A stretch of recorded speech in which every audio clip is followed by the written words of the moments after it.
And welcome back to my channel. पहले के part में हम लोगों ने देखा था देवोशन का वो गिफ्ट यहाँ पे वेंचाओ और वेनरोहन को मिल चुका था, जो और कुछ नहीं उनके बॉडीगार्ड्स की डेड बॉडी थी। और यहाँ पर वेंचान और वेनरोहन शॉक थे क्योंकि उस पूरे मेंशन के सारे बॉडीगार्ड्स की डेड बॉडी उनकी आंखों के सामने पड़ी हुई है और सिर्फ उनका बटलर जिंदा है अभी। दूसरी ओर यहाँ पर लैंड मेंशन के अंदर देवोशन अभी कोल्ड शावर ले रहा था अपने गुस्से को ठंडा करने के लिए। और दूसरी ओर जियांग चैंग यहाँ पर लैंड चैंग जियांग चैंग से पूछते हैं, चैंग यहाँ पे तुम्हारे पेरेंट्स का क्या हुआ। यहाँ पे जियांग चैंग ये बात सुनने के बाद कहता है, पर मैं ज़्यादातर वहीं के पेरेंट्स को ही मॉम डैड कहता था, अंकल आंटी तो जब शायद मैं गुस्सा हुआ करता था और मेरे मॉम डैड को मैं मदर फादर बुलाया करता था। यहाँ पे ये बात सुन के लैंड चैंग एक प्यार से स्माइल करते हैं और जियांग चैंग स्माइल करते हुए आगे बताता है, यहाँ पर मॉम डैड और यहाँ पर मेरी दोनों मदर्स मुझसे बहुत प्यार करती थी और जब वही हमारी लाइफ में आया तो यहाँ पर हमारी लाइफ एक परफेक्ट थिंग थी। पर उसके टाइम के बाद मॉम और मदर के पास हमारे लिए टाइम ही नहीं बचा करता था। वो लोग हमेशा अपनी कंपनी के बिजनेस में बिजी रहा करते थे। यहाँ पे जब वो 2 साल का था उन लोगों की यहाँ मिस्टीरियस तरीके से डेथ हो गई थी। यहाँ पे मॉम डैड ने बहुत पता करने की कोशिश करी पर यहाँ पे उन लोगों को कुछ पता नहीं चला। और जब विंगॉन में वेंचा और वैनवार्ड के बारे में पता कर रहे थे तब हमने यहाँ पे मदर फादर के बारे में पता करने की कोशिश करी पर हमें भी यहाँ पे कुछ भी नहीं मिला। जैन अब हमें सर हिला देते हैं और जियांग चैंग उसके आगे कहता है, उसके बाद से हमने यहाँ पर मदर फादर के बारे में बात करना छोड़ दिया क्योंकि जब भी वो बात निकलती विंग बहुत सैड हो जाया करता था। और यहाँ पर मुझे मॉम डैड ने बहुत प्यार दिया था। हाँ, बाद में उन्होंने हम पे ध्यान देना कम कर दिया था पर यहाँ पर इससे पहले हम लोग बहुत खुश थे, हमारी फैमिली बहुत अच्छी थी। जियांग चैंग को हक कर लेते हैं और उसके फोरहेड पे किस करते हुए कहते हैं, कोई बात नहीं, यहाँ पर हमारे बेबी जब होंगे हम उन्हें बहुत प्यार करेंगे और कभी भी मैं मेरे वर्क के कारण हमारे बेबीज़ को टाइम देना कम नहीं करूँगा। जियांग चैंग ये सुन के ब्लश करने लग जाता है और वो लैंड चैंग के यहाँ पर चर्च पे हल्का सा मारते हुए कहता है, शेमलेस, यहाँ पे तुम ऐसा कैसे बोल सकते हो। यहाँ पे ये बात सुन के लैंड चैंग कहते हैं, क्यों, क्या तुम्हें बेबीज़ नहीं पसंद। मैं चाहता हूँ हमारी एक बहुत बड़ी फैमिली हो और उसके लिए एक बिग फैमिली के लिए हमें बहुत मेहनत करनी पड़ेगी। और ये वो कहते हुए जियांग चैंग को किस करने लगते हैं और यहाँ पे जियांग चैंग भी अपने हस्बैंड के किस में मेल्ट होते हुए यहाँ पे उसे सब कुछ करने के लिए अलाउ कर देते हैं। और दूसरी ओर यहाँ पे विंग जब शाल लेके बाहर आता है और वो बाहर निकलते ही है कि ट्रे में फूड लेकर वांगची बाहर ही खड़ा था। अपने मन में सोच रहा था, मुझे तो समझ ही नहीं आता ये कंपनी का सीईओ है या फिर इस घर का सर्वेंट जो 24 घंटे मेरे आगे पीछे मंडराता रहता है। वही यहाँ पे वांगजी का अटेंशन भी चाहता है पर वो अननॉय भी हो जाता है। जी कहता है, यहाँ पर मैं तुम्हारे लिए फूड लाया था, तुमने बहुत टाइम से कुछ खाया नहीं है और तुम्हारे मेडिसिन का भी टाइम हो गया है। वही उसकी तरफ शौक नज़रों से देख रहा था कि सच में इसने अभी अभी मेरे क्वेश्चन को इग्नोर किया है। मैंने इससे पूछा कि यहाँ कर क्या रहा है। विंग फिर से खुद को रिपीट करता है, आखिर तुम्हारे पास क्या सच में कोई काम नहीं है। वांगजी यहाँ पर विंग को अब उसके फूड की ट्रे देता है और यहाँ पे रूम के अंदर जाके विंग ने जो अपने कमरे को मैस बनाया था उसे साफ करने लगता है। सारे कपड़े को फ्लोर से उठाता है, उन्हें वापस अरेंज करता है और यहाँ पर अब बेड को सही करने लगता है। विंग सिर्फ वांगजी को घूर रहा था कि क्या ये मेरा क्वेश्चन सुन नहीं पा रहा है या फिर ये मुझे इग्नोर कर रहा है। वो खुद की ओर घूरते हुए देख वांगजी पूछता है, क्या तुम्हें कुछ और चाहिए। मैं तो सोच रहा था मैं कुछ भी कह लूँ ये मेरा जवाब तो देगा ही नहीं, इसलिए वो नाम में सर हिला देता है और बैठ के चुपचाप अपना फूड खाने लगता है। और उसका मेडिसिन लेने के लिए वो एक मुँह बना रहा था और जब देखता है वांगजी उसे देख ही नहीं रहा, वो एक मेडिसिन को वैसे ही रख देता है। तभी वांगजी की आवाज़ आती है, बनी तो मेडिसिन लेना होगा। विंग से घूरने लगता है, क्या कहा तुमने। वांगजी कहता है, मैंने कहा तुम्हें मेडिसिन लेना होगा। विंग कहता है, तुमने कौन सा वर्ड इस्तेमाल किया। वो कहता है, बनी, क्यों, इसमें कोई प्रॉब्लम है क्या, किसने तुम्हें परमिशन दी मुझे बनी बुलाने की, यहाँ पर तुम मुझे ऐसे नहीं बुला सकते। वांगजी कहता है, ओके हनी। यहाँ पर विंग कहता है, तुम मुझे हनी भी नहीं बुला सकते हो। वांगजी यह स्माइल करता है छोटी सी और विंग उसकी स्माइल देखकर एक पल के लिए शॉक्ड हो जाता है क्योंकि वांगजी स्माइल करते हुए बहुत ज़्यादा ही क्यूट और हैंडसम लग रहा था। और वांगजी कहता है, ओके माय सनशाइन। विंग यहाँ पे सोच रहा था आखिर मैं कहूँ क्या इसको। विंग का यह खुला हुआ मुंह देख के वांगजी उसी के मुंह में मेडिसिन डाल देता है और उसे अपने हाथ से यहाँ पानी पिलाने लगता है। विंग उस मेडिसिन को खा लेता है और विंग को अच्छा लग रहा था। यहाँ पे वांगजी अब विंग को कहता है क्या तुम थोड़ी देर वॉक करना चाहोगे। विंग यहाँ पर कुछ कहे बिना अब रूम से बाहर चला जाता है और वो लोग अब दोनों गार्डन में वॉक कर रहे थे और वांगजी एक पपी की तरह विंग को फॉलो कर रहा था। पूरे घर के सर्वेंट सिर्फ शॉक थे क्योंकि इससे पहले ये बनी वांगजी को फॉलो करा करता था और जब से इसे सब याद आया है जब वांगजी ही विंग को फॉलो करा करता है। ऐंचेचैन कहता है मुझे तो उनका रिलेशन समझ ही नहीं आता ये आके ये हो क्या रहा है। लैनकुरन कहते हैं तुम चिंता मत करो बहुत जल्द ही इन दोनों को यहाँ पर अपने प्यार का रियलाइज़ हो जाएगा। चंगचंग कहता है पर वांगजी ने तो पहले ही बता दिया है कि वो विंग को प्यार करता है। लैनकुरन कहते हैं वो उसने हमें बताया है विंग को नहीं और अभी विंग उसके साथ जैसे बिहेव कर रहा है ब्यूटीफुल सा एंग्री बनी लग रहा है और उसके पाउटी लिप्स को देखो यहाँ पे वो कितना ज़्यादा क्यूट है। यहाँ पे सब लोग सिर्फ विंग की क्यूट अडोरेबल नेचर को यहाँ पे देख रहे थे और विंग अब अंदर आता है और कहता है गगा यहाँ पर ये पर्सन हमेशा मुझे फॉलो क्यों करता है। यहाँ पर लैनकुरन अब हंसते हुए कहते अच्छा विंग तुम्हें क्या लगता है यही तुम्हें फॉलो करता है।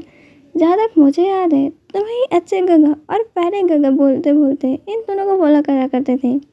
यहाँ पे विंग अब थोड़ा सा एम्बैरस हो जाता है जब उसे याद आता है जब उसे कुछ भी याद नहीं था वही अपने इस प्यारी गगा के पीछे पड़ा रहता था। और विंग कहता है वो तो मुझे कुछ याद नहीं था यानी कि तुम मानते हो कि वांगजी एंजल जैसे दिखता है।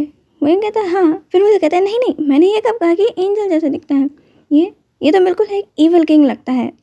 यहाँ पे वांगजी स्माइल करते हुए कहता है मैं तुम्हारे लिए ईविल किंग भी बन सकता हूँ और एंजल भी।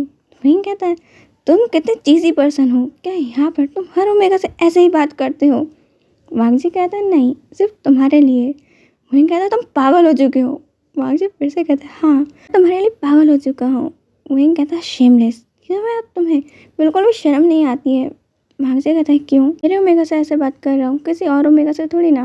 विंग कहता है कौन तुम्हारा ओमेगा है मैंने तुम्हें मेरा अल्फा एक्सेप्ट किया। वांगजी कहता है तुम कर लोगे विंग।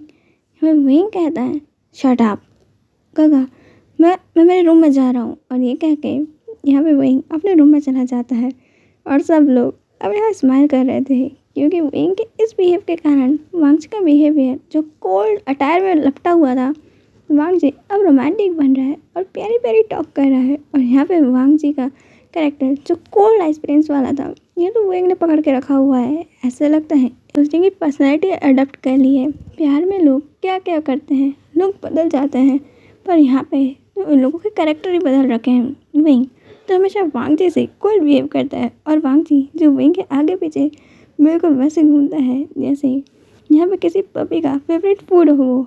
यहाँ पे इन लोगों की नॉटी बिहेव को देख के सब लोग बहुत खुश थे और विंग जो अपने कमरे में आने के बाद डोर को लॉक करता है जो वो इस्तेमाल कर रहा था और उसके फेस से जा चुकी थी और फिर से वो अपना फ़ोन निकालता है।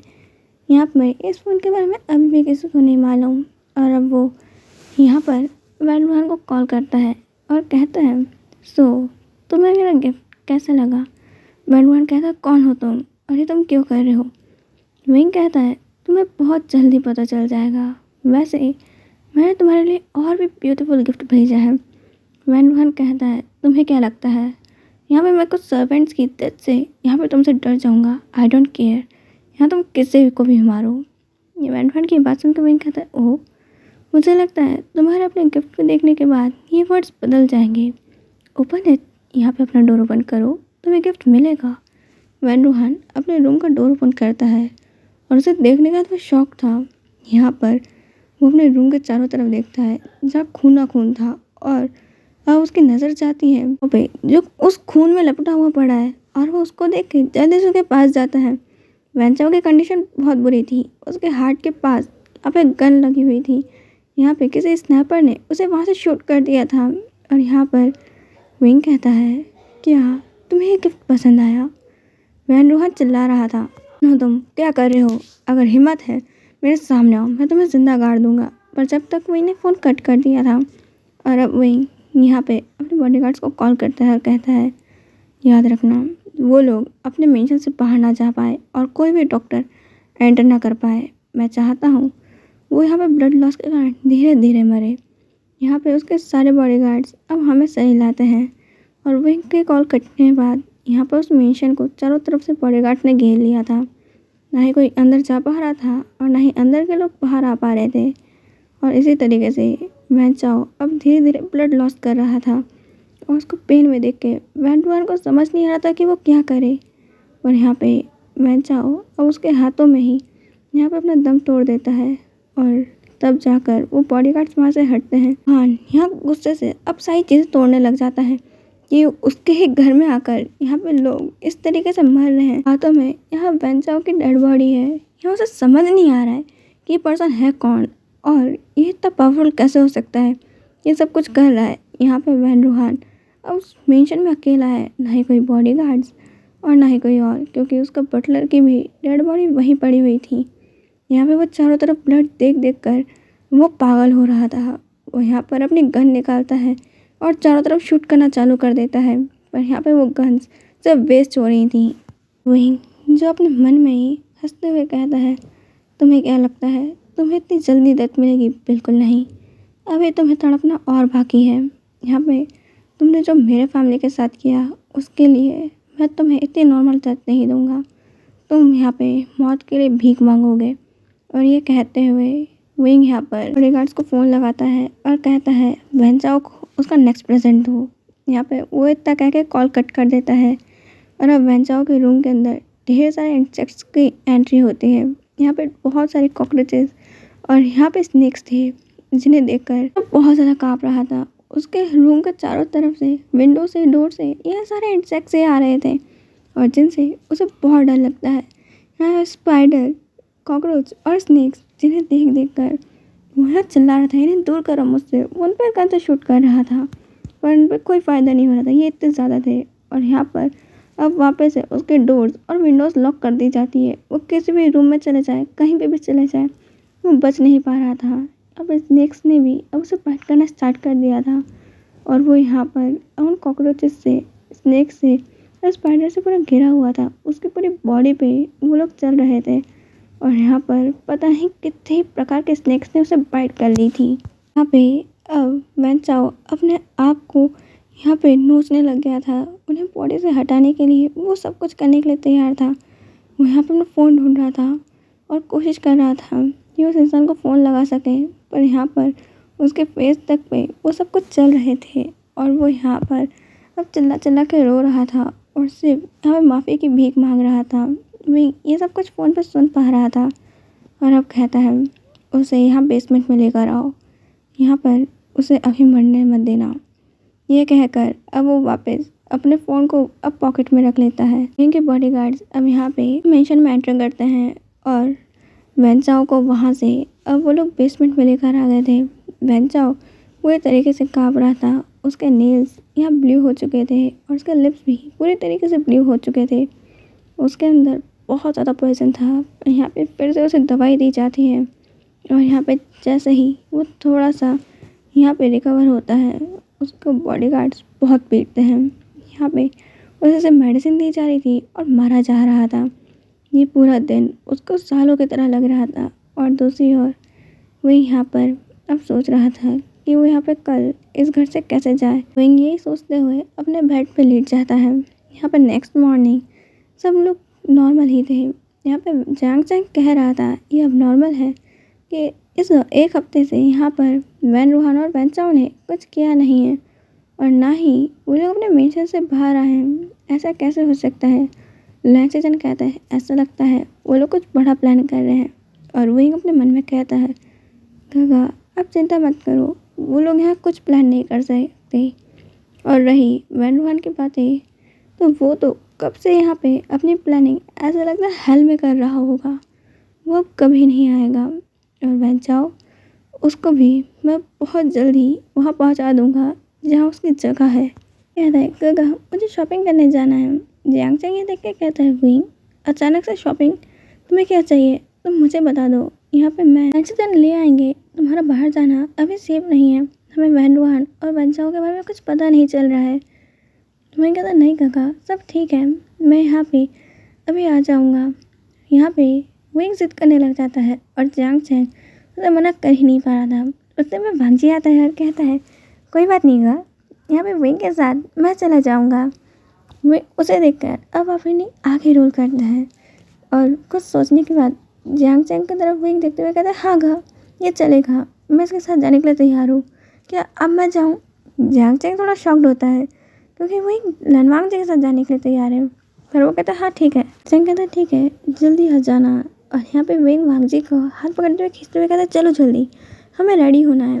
वांगजी कहता है तो क्या हम लोग शावर एक साथ लें? विंग उसका हाथ छोड़ देता है और कहता है बेशरम। और ये कहते हुए विंग अपने रूम की तरफ भाग जाता है और वांगजी अपने रूम में जाता है और शॉवर लेता है, अपने आप को ड्रेसअप करता है और विंग के रूम के बाहर नॉक कर रहा है। विंग जल्दी आओ, हम लेट हो रहे हैं। विंग, यहाँ पर विंग कहता है मैं आ रहा हूँ, बस 5 मिनट। ये कहते हुए विंग खुद को एक बार लास्ट बार मिरर में चेक करता है और उसके बाद किसी को मैसेज करता है। मैसेज हमें दिखाई नहीं देते पर यहाँ पर विंग अब वांगजी के साथ शॉपिंग के लिए निकल जाता है। और जब वो लोग शॉपिंग कर रहे थे, वांगजी ने नोटिस किया यहाँ पे कुछ लोग हैं जो उन्हें जब से फॉलो कर रहे हैं, जब से वो लोग लैंड मेंशन से निकले हैं। विंग जब शॉपिंग में बिजी था, वांगजी उनमें से एक पर्सन को गले से पकड़ लेता है और कॉर्नर में लाके पूछता है तुम कौन हो, हमें फॉलो क्यों कर रहे हो? इससे पहले वांगजी आगे कुछ कहता, उसके सर के ऊपर यहाँ पे एक पर्सन जोर से हिट करता है और वांगजी तभी बेहोश हो जाता है। वो लोग अब वांगजी को एक जगह साइड करते हैं और उसके हाथ पैरों को टाई करने के बाद उसकी आंखों के ऊपर यहाँ पे अब वो लोग पट्टी बांध देते हैं और उसके मुंह में कपड़ा फंसाकर अब वो लोग विंग के पास जाते हैं और विंग को भी अब वो लोग यहाँ पे बेहोश कर देते हैं। विंग को कार में बैठा के वो लोग उस मॉल से बाहर आ जाते हैं और वांगजी को वहीं बंधा हुआ रहने देते हैं। वांगजी अभी भी उस चेंजिंग रूम के अंदर बंधा हुआ पड़ा था। आज के लिए इतना ही, हम मिलेंगे नेक्स्ट पार्ट के अंदर। बाय।